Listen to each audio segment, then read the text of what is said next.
I want to welcome everyone on the Sperrman app. I'm speaking right now with Glenn Stepersky.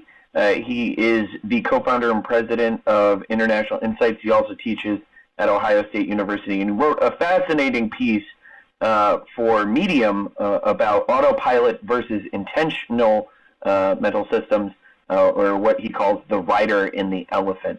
Gleb, thanks so much again for being with us.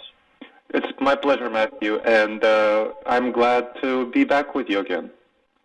Now, when we had you talking, when we had you here last time, we were talking about the election and one of the debates, and this is, of course, a very, very different topic. This is talking about how our brains work, and I know this is a very short essay that you've written that throws up in the air a lot of things from Freud on down, but talk about the metaphor of the rider and the elephant and how this more directly gives us a more workable model for how brains work. Sure, happy to talk about that. So what research shows is that we have two systems of thinking, broadly speaking. And one of the systems of thinking, called the autopilot system, or system one, is very quick, very powerful, very strong. It's based on our emotions and intuitions, and it's actually the majority of our reasoning, the majority of how we think. But we actually don't realize it. We think we are rational, coherent, reasonable creatures who make their decisions based on logic and reason. And that is actually the system two, the intentional system.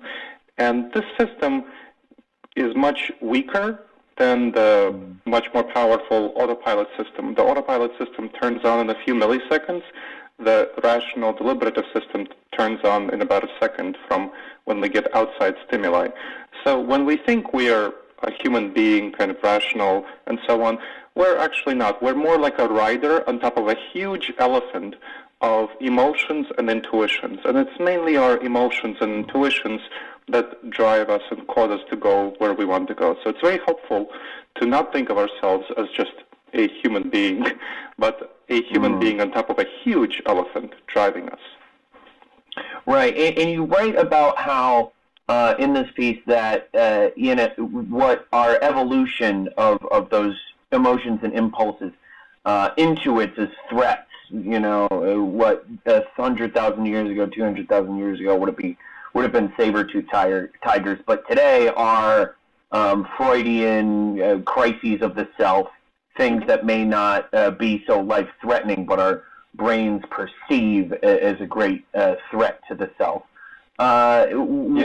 In that sense, how does that reframe how we approach these problems? And I read that, and I suddenly get pessimistic. Do I have reason to be? Sure. So that's a great question. So we evolved with the autopilot system, the elephant part of us, first. That's the part that causes us to listen very closely when we hear a rustling in the night, and because it might be a saber-toothed tiger or a snake that's coming to bite us. And that's not something we want to experience, obviously. So the people who survived from the 100 to 200,000 years ago were the ones who were able to jump out of the way of a snake or run away or stay very still when a saber-toothed tiger approached. So we react to various threats that we perceive in our environment as if they're poisonous snakes or saber-toothed tigers. Now, that was great for the savanna environment to help us survive, but it's not so good in our modern environment when the threats we get are much more minor and complex and constant. So, for example, when we get an email from our boss, and, for some people, their hearts start fluttering, and they have a response that is induced by the same chemical processes that was there when the saber-toothed tiger response was around. But it's very unlikely that we are facing the same sort of grave danger that we faced from the saber-toothed tiger or from the snake. Or when we go walking outside and, we hear somebody shouting our name, again, people get anxious, people get worried, but it's very unlikely to be that same sort of threat. So basically, we are maladapted for the current environment. We have not evolved for the current environment, and we need to use and can use our intentional system, the rider part of us, the small tiny figure on top of the elephant, to train the elephant into moving in healthier directions. So we have reason for optimism, but only if we know about how our brain works and if we take deliberate efforts to train our brain to be more healthy. People talk about the dangers and the pitfalls of inserting technology into the equation, or whether or not we can use technology to close in that gap. Do you see any dangers there? And no, I'm not asking you to be like any kind of expert on the evolution of technology in this sense, but from your standpoint and what you're talking about here, do you see those dangers and pitfalls? Yes, absolutely. So modern technology has caused us to be, again, pretty maladapted, and part of our maladaptation is the modern technology. So, and this is all available, by the way, for your listeners on our website of the Intentional Insights, intentionalinsights.org. We talk about how modern technology, such as social media, causes us to have a lot of experiences of threat every day.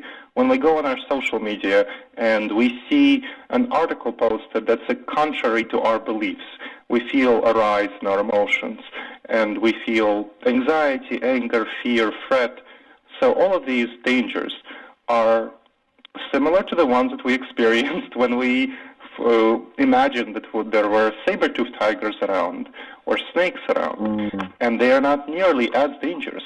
So we have every day many more experiences of these chemicals, chemicals such as cortisol, which is the stress hormone, and adrenaline, which is the hormone that's produced when we need to have that fight, flight, or freeze response.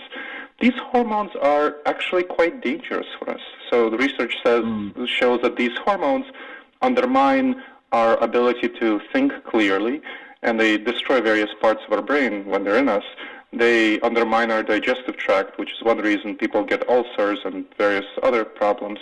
And there are so many other issues that come about because of these daily threats, which are in part due to the technology. You know, we are constantly connected. We have smartphones. We check them all the time, or some people do, and they are always available to have these threat responses. And that's, again, very dangerous and something that you need to watch out for. And there are specific strategies to do so, which we talk about from intentionalinsights.org.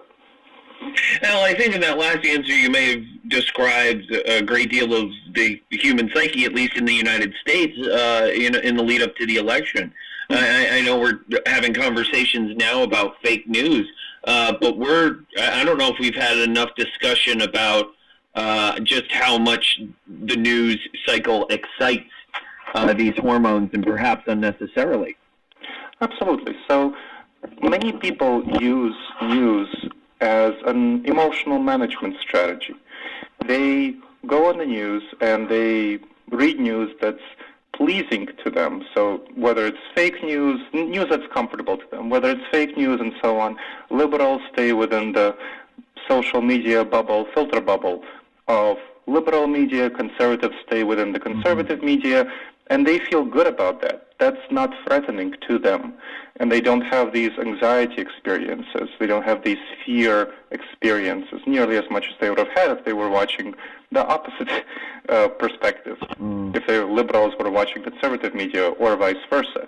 So because we are emotionally driven away from things that cause us fear and anxiety, we're not exposed to diverse perspectives, and we are fed by things like fake news, which cause us to believe the wrong things and therefore make bad decisions and screw up our country, essentially. For lack of a more academic way of putting it, yes, although I yes, think that's something everybody can understand. What do you recommend? I'm sorry, were you finished with the last answer? Okay. Yes, so what would you recommend to take those first steps? And feel free to plug some larger, curricular guidelines you have through your organization. But what do you think are some steps we can take to be more conscious about the autopilot in intentional systems?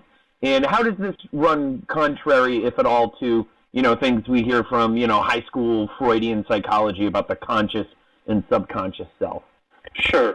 So yes, the high school Freudian psychology about the conscious and subconscious self has been way superseded by recent research. So the idea that there's a subconscious that we can't reach is, in non-academic terms, kind of BS by now.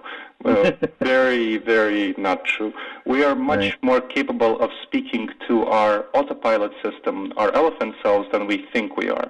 But we need to use stories, and we need to use things that resonate with that system, which are things that are emotionally stimulating, things that are stories, that are visuals, things that we read and that excite us.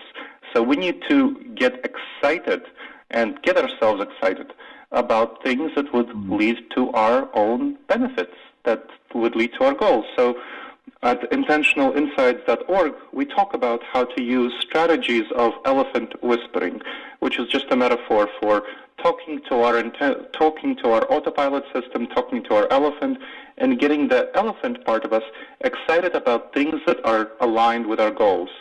Let's take the example of politics, for example.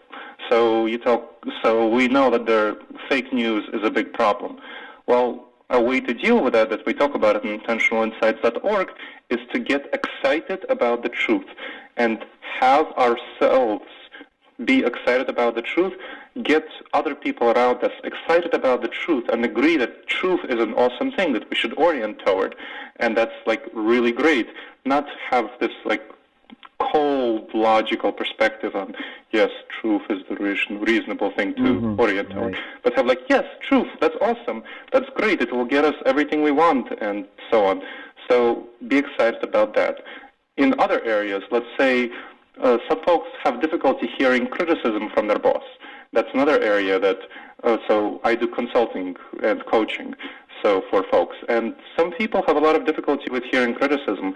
In fact, about one of the top 5 causes for why CEOs get fired is because they're not able to deal with criticism and have an irrational view of reality.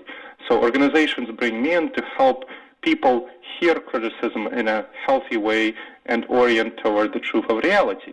And to do that, we need to be excited about the truth of reality. We need to be excited about not getting fired. We need to be excited about doing our jobs well. And these are things that speak to our autopilot system, that speak to our elephant. So focusing on that emotional self-management, speaking to ourselves in the language that we can hear, the autopilot can hear, and train it to do good things intuitively is the goal of Intentional Insights. I wonder if then a larger workable solution to the problems that we face in terms of scientific literacy might be looking at our education system and really assessing the punishment and reward systems that we fostered there and how that feeds into this misalignment of the authority that our autopilot system has over our intentional system. Does that make sense? Yeah. Oh, don't get me started about the educational system, Matthew.